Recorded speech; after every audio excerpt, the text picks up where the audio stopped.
दोस्तों नमस्कार। देवली उनियारा से निर्दलीय चुनाव लड़ने वाले और समरावता थप्पड़ कांड से चर्चा में आए नरेश मीणा पिछले 40 दिन से जेल में बंद हैं। एसडीएम को थप्पड़ मारने के बाद इतना बवाल हुआ कि पूरा समरावता गांव जला दिया गया और नरेश मीणा खुद भी जेल चले गए।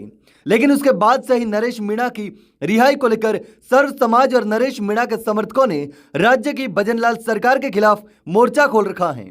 लेकिन अब मीणा समाज, नरेश मीणा के समर्थक सहित कांग्रेस ने भी सरकार के खिलाफ मोर्चा खोल दिया है और नरेश मीणा को जेल से बाहर लाने के लिए पूरा जोर लगा रखा है। वहीं अब कुछ ऐसा होने जा रहा है जिसने भजनलाल सरकार की नींद उड़ा रखी है। तो चलिए जानते हैं कि आखिर अब नरेश मीणा के समर्थक और मीणा समाज और कांग्रेस ने मिलकर नरेश मीणा के लिए कौन सा बड़ा कदम उठाया है।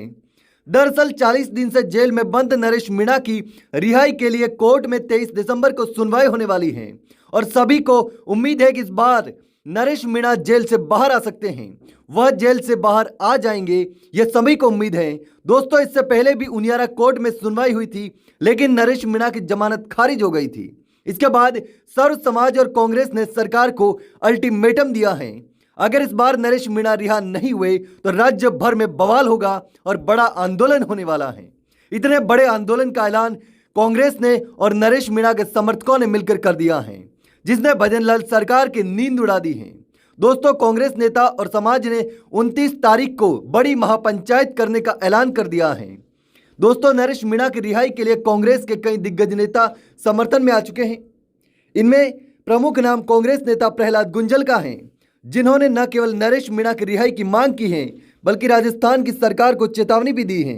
प्रहलाद गुंजल ने कहा कि नगर फोर्ट टोंक में 29 दिसंबर को होने वाली महासभा को सफल बनाने के लिए ज़्यादा से ज़्यादा लोग जुटे, क्योंकि इस महासभा के बाद राजस्थान की सरकार को झुकना ही पड़ेगा। प्रहलाद गुंजल का आरोप है कि 13 नवंबर की रात समरावता गांव में जो कुछ भी हुआ वह बहुत ही भयावह था। उन्होंने बताया कि पुलिस ने ग्रामीणों को जानवरों की तरह पीटा, कई गाड़ियों और मोटरसाइकिलों को आग के हवाले कर दिया, घरों में तोड़फोड़ की।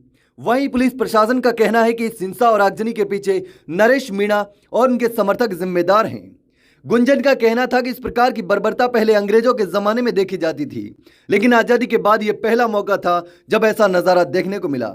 उन्होंने ये भी कहा कि नरेश मीणा और उनके समर्थकों की रिहाई के लिए आंदोलन करने जा रहे हैं और समरावता गांव के लोगों को न्याय दिलाने के लिए भी संघर्ष करेंगे। अब सवाल ये उठता है कि क्या भजनलाल सरकार नरेश मीणा को रिहा करने के लिए बड़ा कदम उठाएगी। यदि नरेश मीणा को रिहाई मिलती है तो उनके समर्थकों के लिए बहुत बड़ी जीत होगी, लेकिन अगर हम उनके जमानत याचिकाओं को देखें तो अब तक रद्द हो चुकी हैं और ऐसा लगता नहीं कि सरकार इस समय नरेश मीणा को रिहा करने के मूड में है। अब इस पूरे मामले पर राजनीति भी गर्मा गई है। कांग्रेस पार्टी ने नरेश मीणा को लेकर अपनी पूरी ताकत झोंक दी है, जबकि भजनलाल सरकार की ओर से इस मुद्दे पर कोई स्पष्ट प्रतिक्रिया सामने नहीं आई। तो दोस्तों, इस पूरे घटनाक्रम पर आपकी क्या राय है? आपको क्या लगता है नरेश मीणा की रिहाई कब होगी? क्या 23 तारीख को नरेश मीणा जेल से बाहर आ पाएंगे या नहीं आ पाएंगे? अगर नहीं आ पाएंगे तो आगे समाज और समर्थक मिलकर क्या करने वाले हैं? दोस्तों, आपको क्या लगता है मुझे कमेंट करके जरूर बताना।